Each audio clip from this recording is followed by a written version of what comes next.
The Final Mile podcast on realagriculture.com is brought to you by RDAR. Find out more at rdar.ca.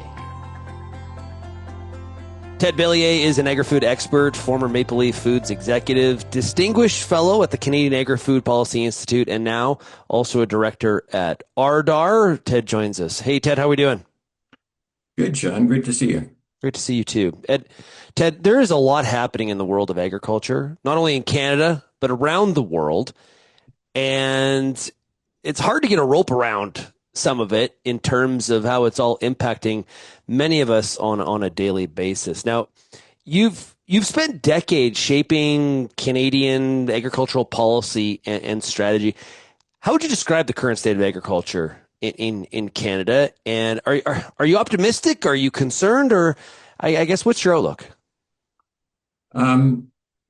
It's such a difficult question, Shaun, because we have so many things affecting agriculture today that from different angles. That people have referred to it as the Polycene. I don't know if you've heard that name, before, but that's essentially when you get all kinds of different things happening at the same time: technological change, environmental change, disease issues, and geopolitical rapid transformations of all kinds of things that turn into crises, that essentially polycrises.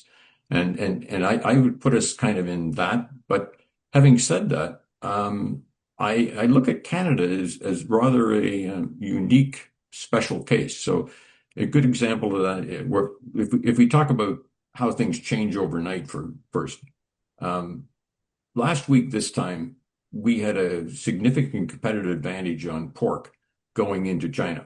We had a duty of 25%.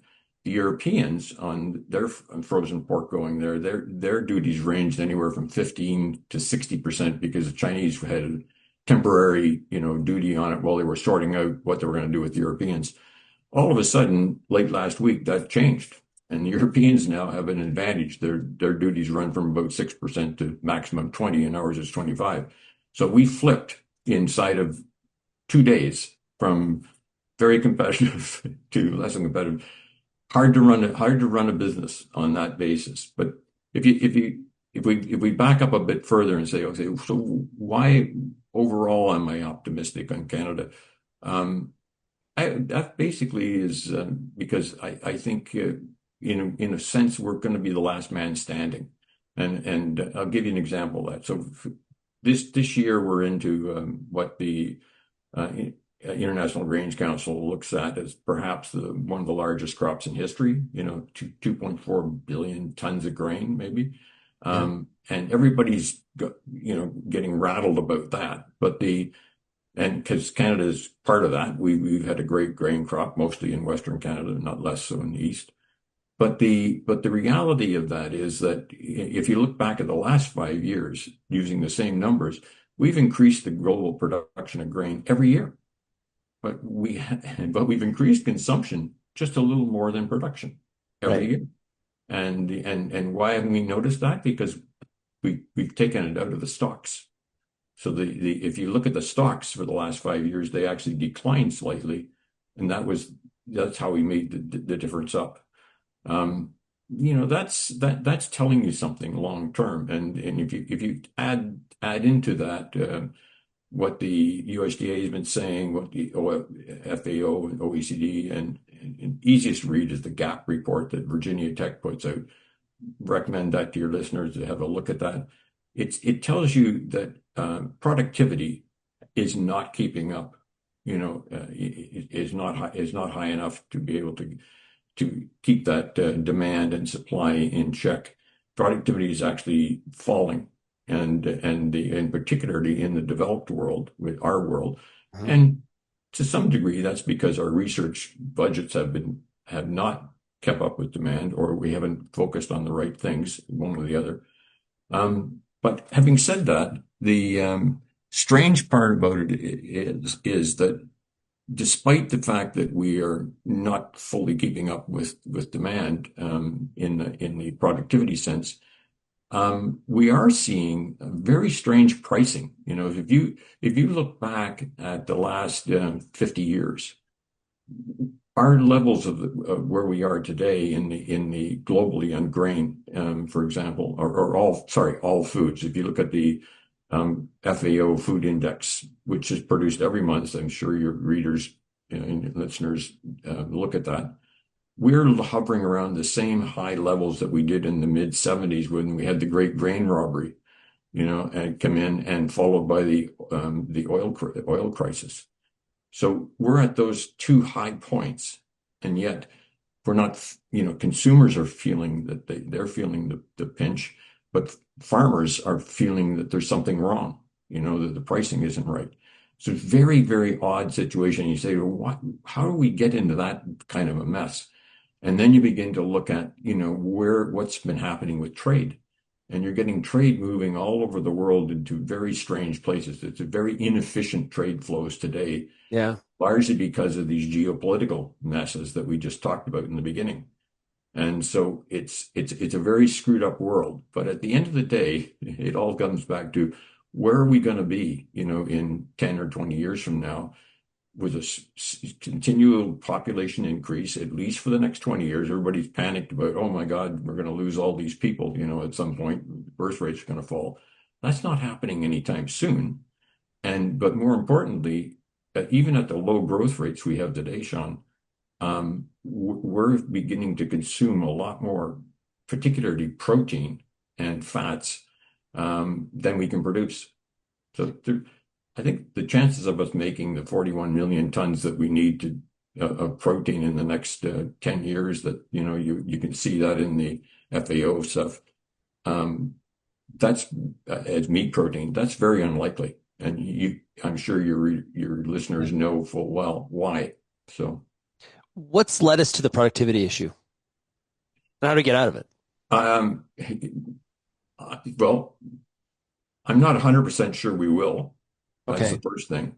And and Um, and and just so I understand this, Ted, it's not. This is not just a Canada issue. This productivity issue is, it's global. yeah, it's a global issue. In Canada, the developed world, Shaun, as you know, it makes sense that we've layered in a lot of productivity over the last 50 years. That's for sure, and it's come through a lot of great research, and genetic changes to plants and animals. Um, all great stuff, but it has to keep growing at a pretty high rate. Your productivity has to increase about 2% a year, and it's not anywhere near that right now. Yeah. And funnily enough, the developed world their productivity is increasing faster, but when you look at it, it's still not fast enough. And where their productivity is increasing the fastest is not necessarily through great research. It's through bringing more land into production and essentially depleting their groundwater resources. Well, you look at the increase in the arable acres in like a place like Brazil. Huge, They continue to just find more farmland.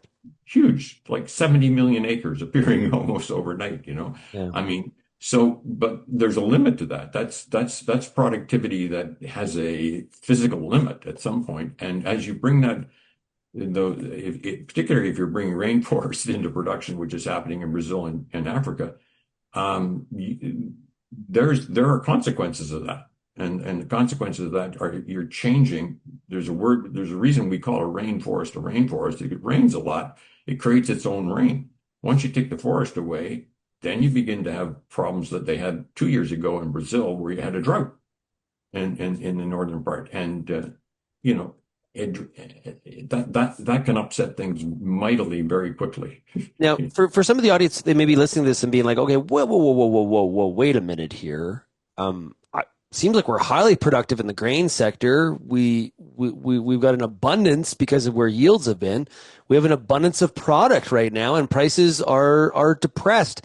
What are you talking about, Ted? What do you mean we're not as productive as we should be? Well, let's go back to again, prices are depressed, but I think the bigger problem that prices are depressed from the peak that we had after the invasion of Ukraine and after COVID. But as I said to you, they're far from depressed if you look at this on a long-term basis. They're higher than they were.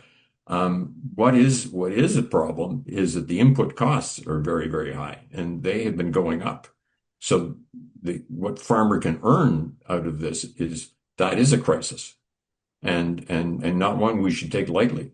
But what I'm trying to lay for you is there is a foundation why, in a sense, many countries are beginning to look at Canada. If you're like most of the world are net importers of food, okay? Right. It's really important to understand that you name the crop or the animal, and I can tell you how many players it takes to be the control over 70% of the net exports of that product.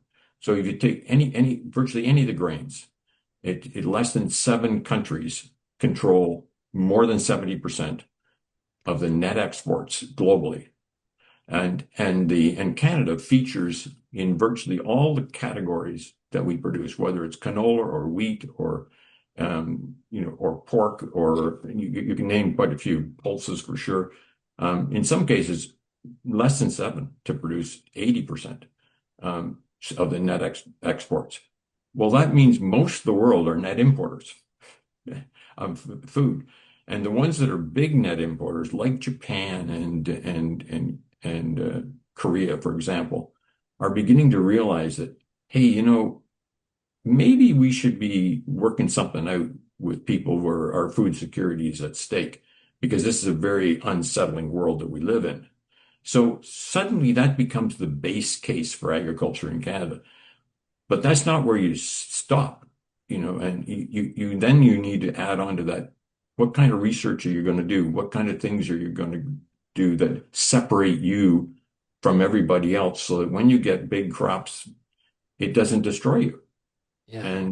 And the answer to that is differentiation in a huge way. You shift that productivity from I want to be the most efficient producer and the cheapest guy on the block, which we'll never be, to I want to be the supplier of something to a consumer or a customer that they can't get anywhere else.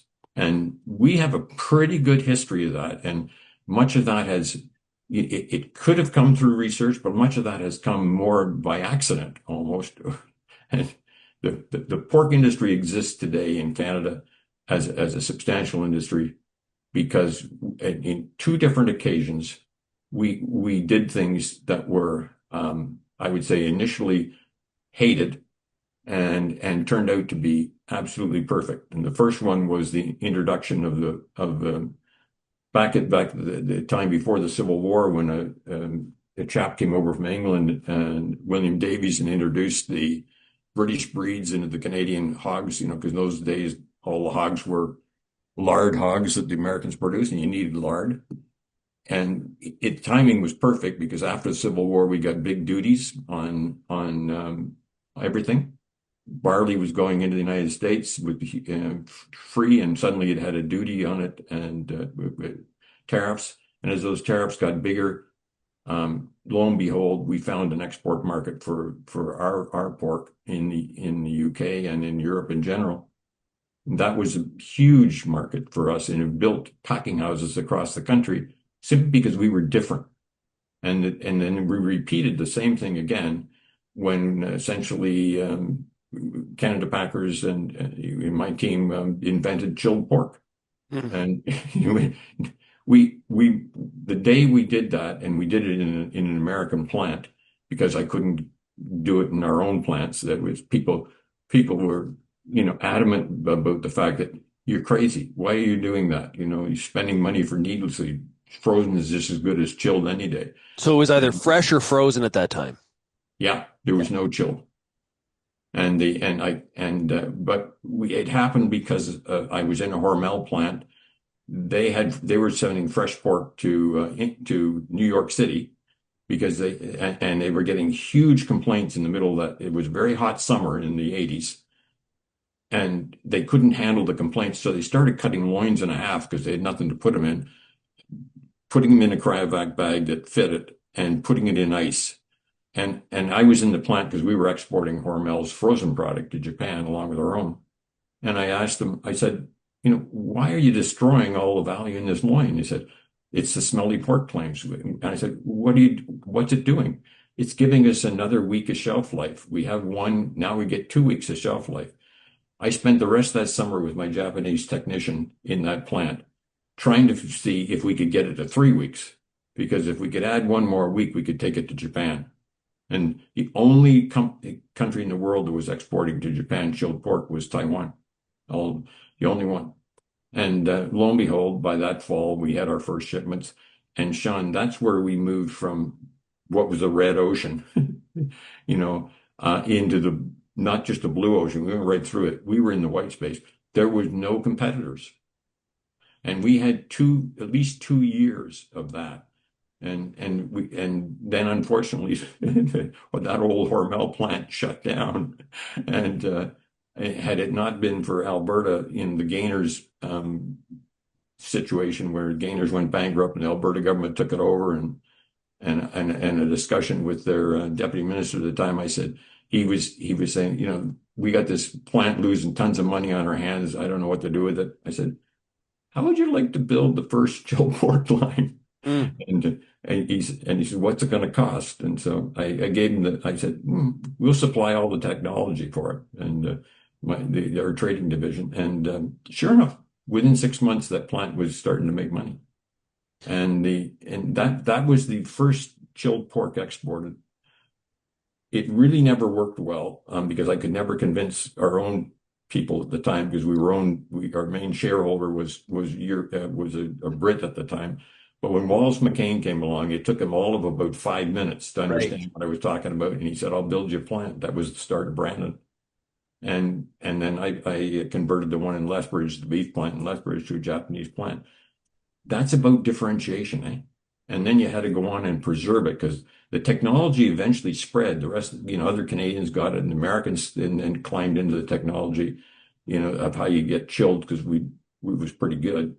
So then we had to continue to layer in many other things to keep the differentiation, and that's why you've got chilled pork. Canadian chilled pork is kind of the global standard.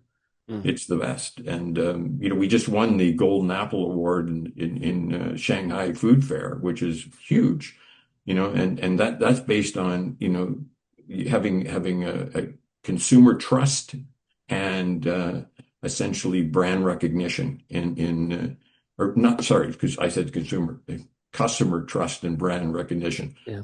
I think our next step is to see if we can move that to consumer. So that's a great example.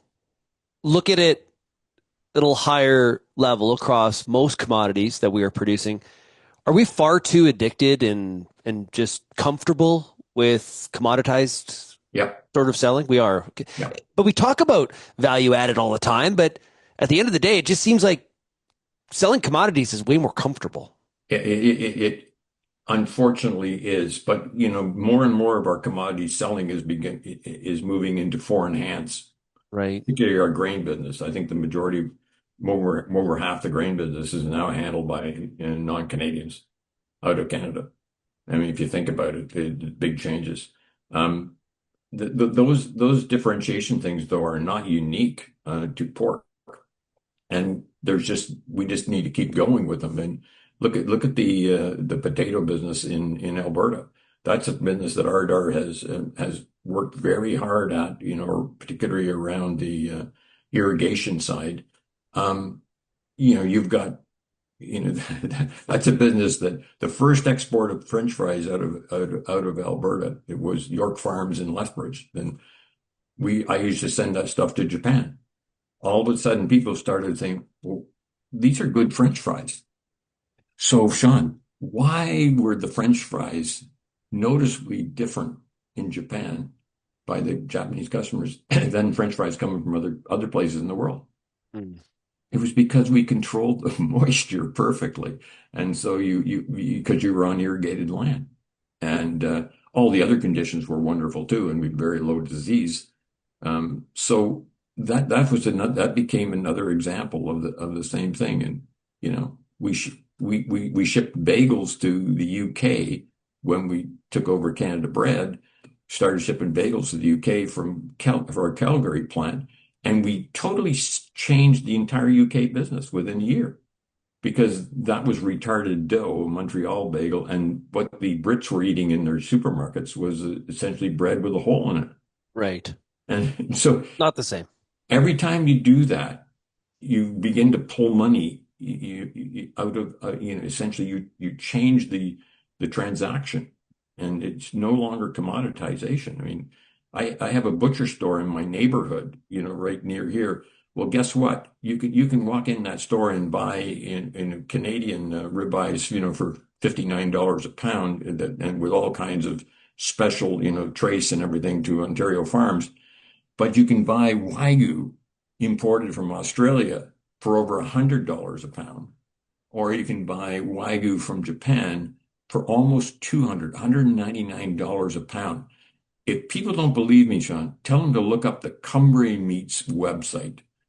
They'll stun them. They'll be stunned. And then they'll understand why RDAR is thinking about, well, could we do things to beef the way we've done it to pork and change and much is going on there already, but Yeah. could we begin to look at the actual product, not just, I want to produce more pounds quickly, but could I produce something that has real consumer benefit? And if you hit that, you're in a different world. Yeah. It's a lot of times like the maybe this is maybe it's self-reflection, but the food technology space Yeah, is something that we see like a press release company rolls out and says, hey, like your chilled pork example, and the time you're like, oh, that sounds kind of cool, but you don't really necessarily put full thought into what the person that had the idea, like what got to that point. And we a lot of times we talk about the successes. We don't necessarily. There's a lot of failures that come with some of that. absolutely. I Some of had that my too. share of those. I tried chilled beef before there was such a thing as chilled beef from Lethbridge. Those were the days we didn't have any packaging for it. This was in the 70s, okay? Yeah. Um, so the only way I knew you would move beef anywhere was on rails. You could rail it into a rail car and move beef from the Western Canada to Eastern Canada in a rail car, and you railed it back out into a packing house, all on hooks and rails. So what did I do? I put rails in a Sealand container because I didn't know anything of it, and shut the door and turned the chiller on and sent it to Japan. Well, guess what? The beef arrived and you could eat it. It was well aged. You could eat it, but you couldn't make any money because you couldn't get enough carcasses in the Sealand container to pay for itself. 10 years later, we invented chilled. And we didn't invent it. It came to the Australians were the first into it. Chilled movement of chilled beef about the same time as I was working on the chilled pork. And so they don't all work, but the problem is we don't work hard enough at it, I think. And you know the story of our wheat. I mean, we get the highest priced wheat in the world. Why? Because actually, the rest of the world uses our wheat to blend. They can't make bread in many of the places of the world if they don't blend Canadian wheat in because they don't get the falling numbers too low. Right. So, we need to focus a lot, I think, on two things that would really help. One is make food the old Hippocrates thing. Food is your medicine. So you want to stay healthy, you eat good food. Canada does really well in that area for sure. And I think the other part of it is you want to have something that not only supports health but is sustainable over the long run for all those net importers who are becoming more nervous about their supply. And Yeah. And one of the things I think that makes them nervous is we're in an era here now. How long it lasts, I don't think anybody really knows. But we're in an era where what we defined as post World War II rules based trade mhm. kind of being crumpled up and thrown out the window, and it's countries are trying to figure out where they fit in the landscape here. so so Canada being one of them. yeah, so Shaun, I think that's another key point I didn't know if I'd have time to make, but we are moving from free trade situation where we did extremely well to more a mixture of free and mercantilism Right. in the same sense. And watching United States copy China's trade strategy day by day really should send a big message to us. And if we go down that road, Shaun, one very controversial thing that I suggest, but people have to be careful with how they use it. But we want to continue to attract foreign capital into the ag business in Canada. But we need to somehow do it in such a way that Canadian ownership remains very key to this puzzle. And we need to we today we the strange thing is we only have two companies that I think at best, and I'm being generous with the second one, but two companies in Canada, Canadian companies that are actual global food giants. One would be McCain's, Yep. operating in, I don't know, at least plants in many, many countries. And the other one potentially is Saputo. But the good news about that is that just because they become a multinational and operate in many other countries, they continue to invest heavily in Canada. And you can see that in particularly in what's going on in Western Canada with those French fry plants. But having said that, the next thing we have to do is say, well, you look at the next layer. We have got about 25 to 30. I don't know the exact number because I've never sat down and looked at it. Companies that are what I would call national to continental size. Heading up that list would be people like Maple Leaf Foods, Premium Brands, Richardson's. Like Oppenheimer, like Oppie in the produce sector. Yeah, Um, you can make a fairly decent list of ones that they basically operate in Canada and the United States and Mexico, and to a large degree, but they don't tend to have plants offshore.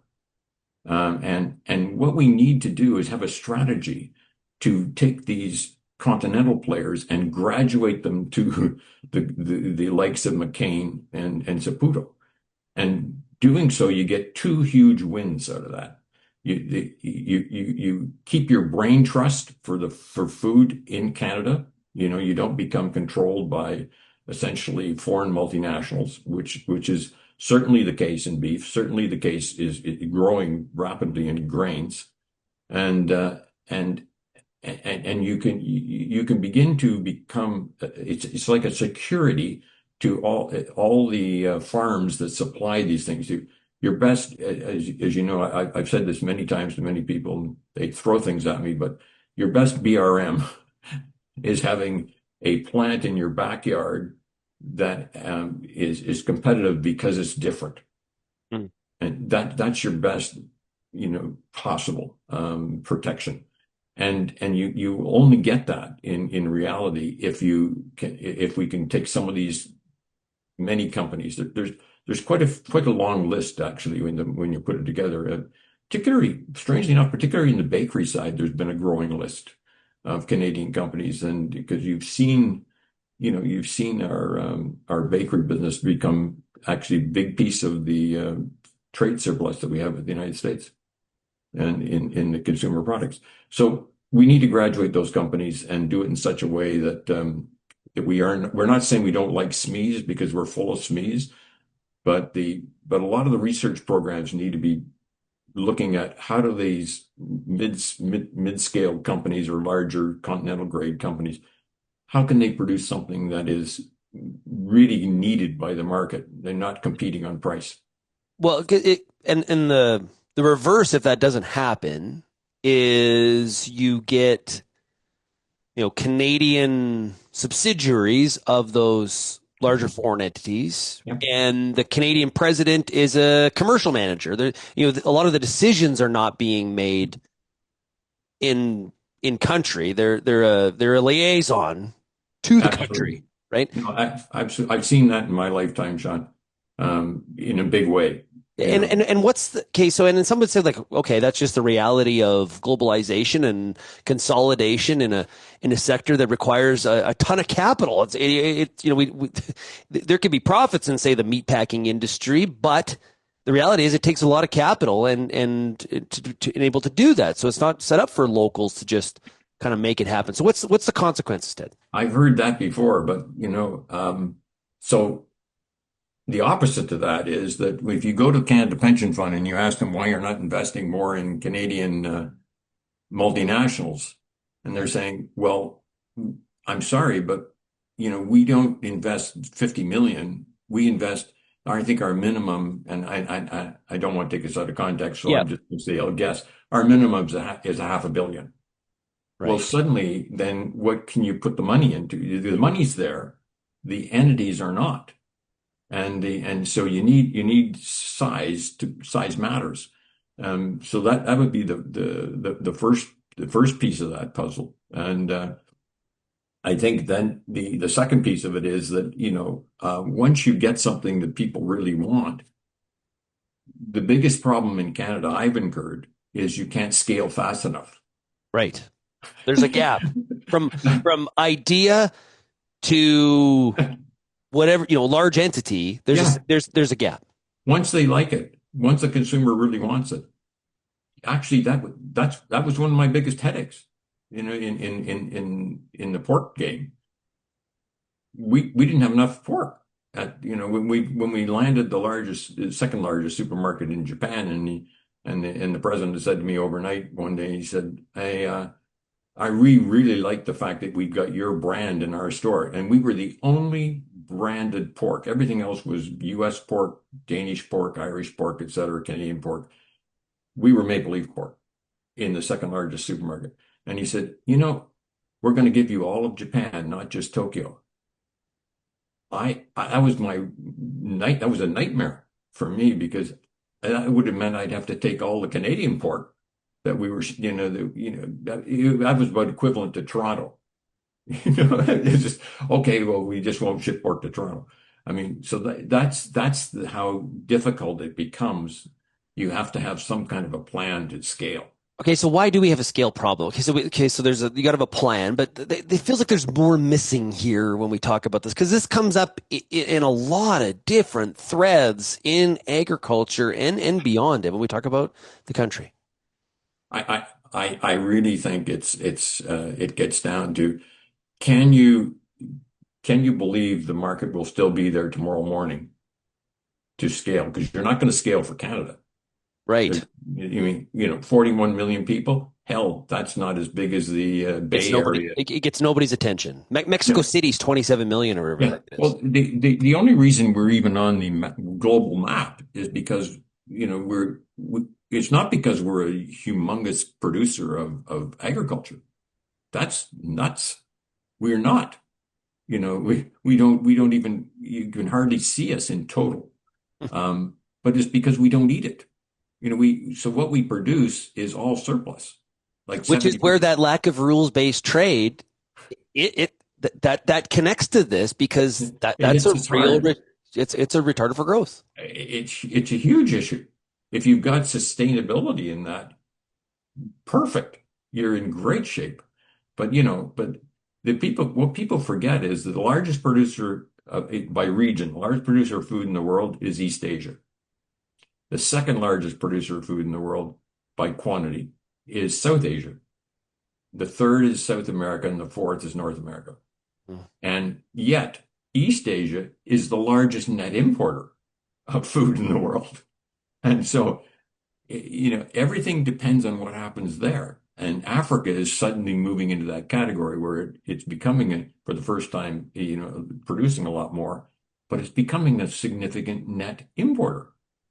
And so Canada's sitting there, not because we're a global giant in food production, we're a global giant in net export Yeah. because we don't eat it. And so we rely on some stability and we've got to layer that in. I think we're getting there, not because we're doing necessarily the right things, but because the world is beginning to realize that they can't feed themselves. Right. In a world of mercantilism, Mhm. like we have economic disadvantage if we can't export as much as we want or as freely as we want. But if you're Korea and Japan in that kind of world, you don't eat. Yeah. That's a far you have way less leverage. So Shaun, I think what I saw for the first time in the last, I'd say 3 years, is a little bit of change with the people in power and then in the know in Japan when you say, what would give you security? And there's where the hard decisions come for Canada, because what could we provide that they would trust? And you begin to think about things like national treatment. Do you know what that is? I mean, No. that's essentially really the only country we have that with is the United States. And that is, if we have a crisis in Canada where we have a really bad crop and you have to prorate everything, you could offer them to say, I'll tell you what, you've bought on average this much from us for the last 5 years, even though this is going to be a problem for Canada, we will give you a prorated amount that you've been buying. That's worth a lot. Mm, That's soft power, Sean. right.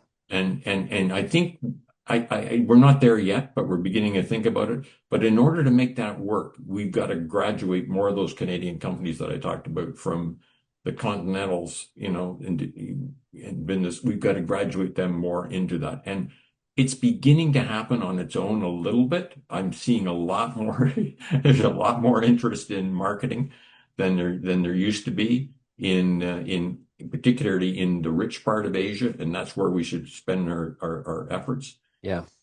So it's starting.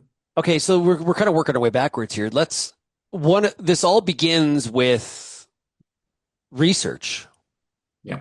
And one of the issues I think a lot of people in Canada are calling for is we need to be better at this. We have now we even when we produce successful outputs, we're not commercialization is also a challenge in Canada. But I want to talk about just research overall Yep. and how I guess is there enough money going into research in Canada at the primary research level? Uh, I think the obvious answer to that is never enough. Not when you've got the base that I've laid out for you, which is, look, this business is not going away anywhere. Yes, it's going to have ups and downs, but long-term future is solid. So why aren't we applying more research to it? What kind of research would you do? So RDAR has been exceptionally good at dealing with what I would call the kind of the crisis research issues around, like disease in canola and stuff like that. They've been Yeah. spending large amounts of money dealing with, answers to that, and disease in animals, for example, significant amounts of that.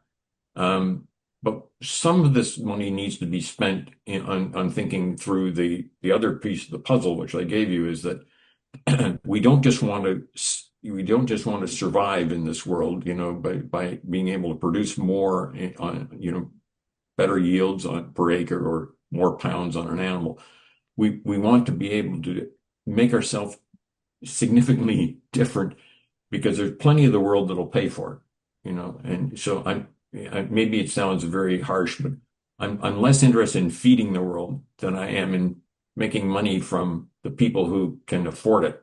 And so that tends to say, how do you make that product, indispensable to people? And that's going to be around, issues like health and taste and quality, put together. And I think that's kind of the next generation of, at least some of the research has to go into that.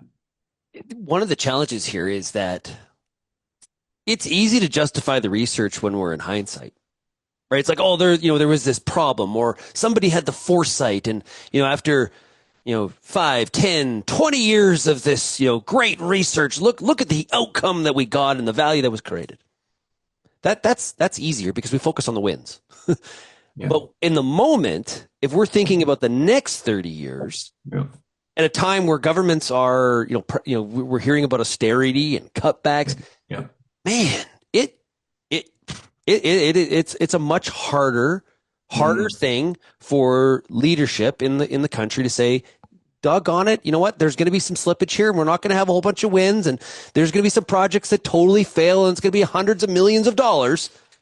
But there's going to be that one idea, that one thing that created a ton of value 20, 30 years from now. That's a much harder sell, Ted. Okay, you're looking for another canola, basically. Well, there's an example.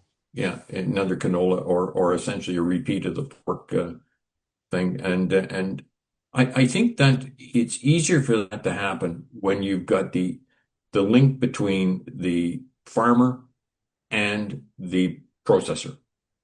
I mean, if you're doing research, and this is okay, I'm doing research because this is going to give you X number of pounds more on the ground, fine. But if you're doing the research that where what you're developing on the farm becomes the thing that makes it impossible to copy what you're going to do in your processing plant. So Mm, you link technology in the processing of the product with technology in the differentiation of the item. That's why canola worked. It wasn't just because we had a new type of rapeseed. right. I recall, and I was very young at the time, starting out in Canada Packers. I recall that it was the Canada Packers laboratories that figured out how to refine the bloody product. And when you put because canola is essentially a seed oil, it's not like soybeans. Soybeans a meal oil, is a meal, Yeah. thing. Um, the key was, could we refine this product? And so the link between the refineries at the time and the product was absolutely key.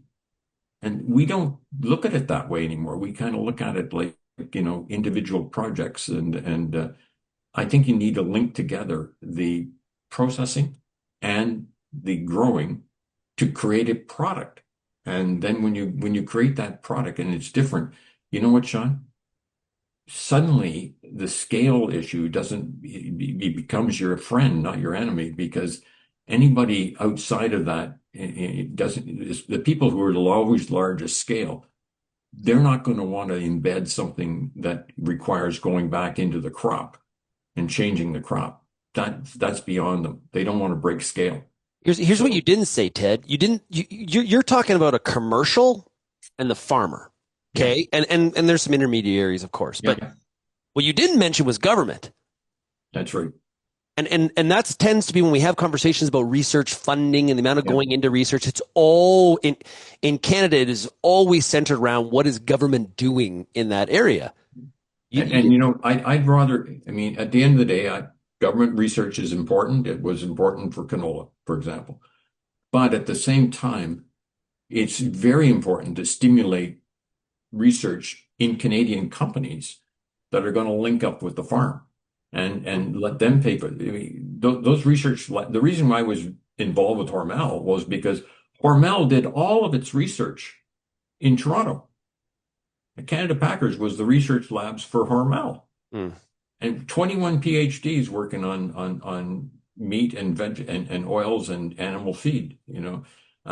So what I'm trying to suggest is, as you build these larger Canadian entities, make sure your tax system works so that you can get more than just your investment in research. It'll be driven by the companies. They'll create products that are needed, and they'll link them to the agriculture supply chain, which becomes unique in a sense to that.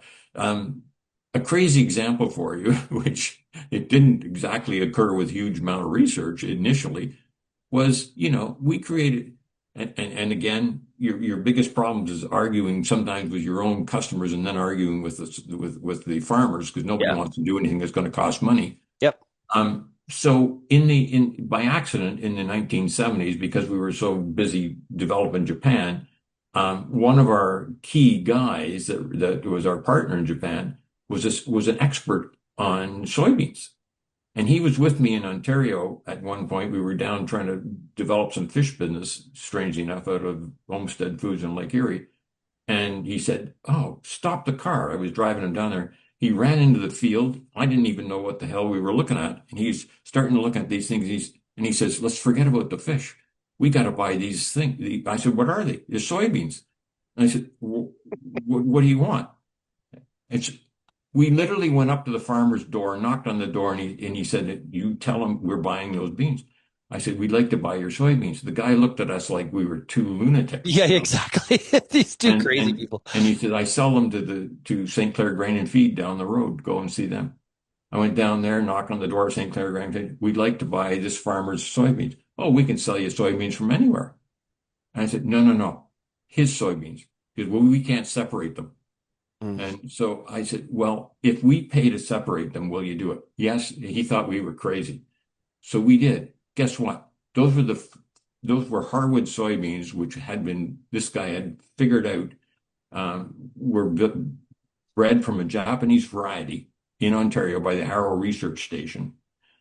They became the first exports of edible soybeans to Japan for tofu. Right. And so we started that business on this as a sideline, and that became to tofu, and then we had beans for miso, and then we had beans for natto, and guess what? The farm community began to do their own research, and a whole research industry jumped up over edible soybeans in Ontario. Well, they're now 20% of the soybeans in Ontario. But my biggest enemy of that was my own company, who was the biggest crusher and refiner, and they owned Canadian Vegetable Oil Processing, said, what are you doing? We want to crush those things. And I said, no, we can give these guys, and we were producing premiums up to like 80, 90 cents a bushel, for soybeans if you could IP them. So, I mean, Shaun, I think a lot of the time we don't understand companies can do this work very well, but the incentive should come through both the tax system for sure, and a lot of regulatory issues that kind of squash Oh and yeah. development. I mean, your folks know that in spades. I mean, you can't even do things that would protect the industry because the regulators have got all kinds of reasons that they don't want you doing stuff.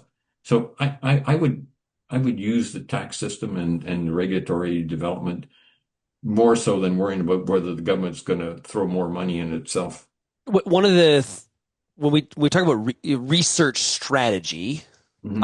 and I sometimes get concerned when we talk about like national research strategy versus regional. I don't want to have that debate. But when we're thinking about where we need to go from a research perspective, are we doing too much spreading of the peanut butter? Are we not, do we need to be more focused? And, some people say like picking winners. It's hard to pick winners without even knowing what the outcomes are. In many times, it's easy to do in hindsight. But what does that research strategy need to look like, and what do the KPIs need to be?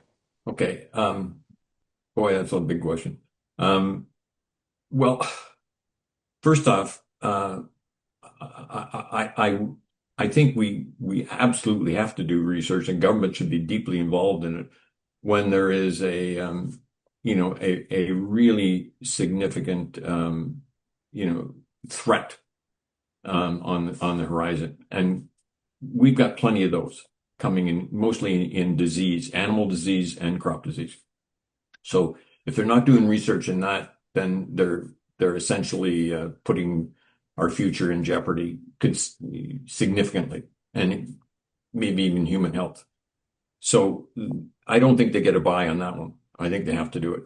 But beyond that, I think it becomes really important that we create the situation where companies are going to want to invest in this research. For their own, we're not picking the winners. The companies are picking the winners, and the companies with their partners in the agricultural, the farm community. Together, you become a winner or a loser. Independently, each one, they're going to be a loser. If they work together, they can be a winner. And Shaun. That's probably the psychology that needs to really uh, get in the industry. It's very difficult when everybody's so siloed in an industry to look beyond your immediate silo and your own immediate thing and say, boy, I'll tell you, if I had a partnership, where I was growing something that was valuable to this processor, and this processor is going to stick with me because he's going to need this product. There's no ifs, ands, or buts. Then that's where you begin to say, okay, how could we spend more money to make this better? I really like that formula a whole lot better than worrying about whether the government's going to give me enough money that all the researchers at various universities and government labs can kind of do what they want to do. So government's not picking the winners. The winners are coming forward because they've got the guts to invest in something that's different. Yeah. So what does success in research look like then? Is it jobs created? Is it, how are we moving people in that pendulum of commercialization from local player to national player to, global food giant? What are the KPI? Okay. All of the above. I think it's simply defined if you can get into a place where competition is less relevant, maybe irrelevant as it was for me for 2 or 3 years. Right. Then, you can do what you want, but that should be the goal. Not, I think we measure the wrong things quite frequently. And I think the money is there to flow. It may be more than we think. I actually fear that if you opened the floodgates, you'd get plenty of money, but it wouldn't be coming from where you want it to come from. Yeah. That's what I'm learning here is that it's not a money. It's not there is money. Yeah. It's not a money problem. Shortage of guts and ideas. Is it shortage of entrepreneurial spirit or people willing to take those risks? I think there's a bit of that. But again, that has become more so since we've lost the free trade side of the thing. Okay. That's become more so. So how do you get that back? Well, that's where the government comes into play, and you can do it in various ways. I strongly suggest you do it through tax incentives rather than just saying, here's a check, go and do what you want to do. Or trying to, I won't get into the politics of it, but some of these great programs, which are designed more for political, benefit than they are for actually, are we really going to see something out of it? I think it's a tough place for government to do the investing, but they've got to be there as part of this new, issue that we've got with mercantilism. If we just ignore it, we're dead. So we got to come up with smart ways of being able to put that money into action. Yeah, not easy solutions, Ted. But no. But no strategy. If you go into this thing as all tactics and no strategy, you're guaranteed to lose. Yeah. Also, if we're looking for the easiest option, that might not be the best option either, right? That's the other part of it. Clearly not. I mean, much will depend, Shaun, on whether we still have a functioning USMCA in a year or so from now. Yeah. And because it's easier to build on to success in the United States than it is to give up, lose that success and have to, regenerate it in Asia. We got to get there eventually. And this has certainly been a hell of a stimulus to do it. But if you're going to go into a market like Asia, you're never going to be the cheapest. You're never going to be the biggest. You got to be the best. And boy, there's enough people who will spend that money to do it. But if you can take something that's already successful in the U.S., that's why we have a trade surplus on processed foods with the U.S. We never did before. Yeah. Since 2014, we've had a trade surplus with the U.S. on processed food. And if you look at what that is, it's all stuff that's different. Interesting. Ted, really do appreciate you being willing to have this conversation. These are important topics, and we try to weave it all together and connect some dots for everybody. I really appreciate you joining us here today. Thanks, Shaun. It's great. See you again sometime. Absolutely. The Final Mile podcast on realagriculture.com is brought to you by RDAR. Find out more at rdar.ca.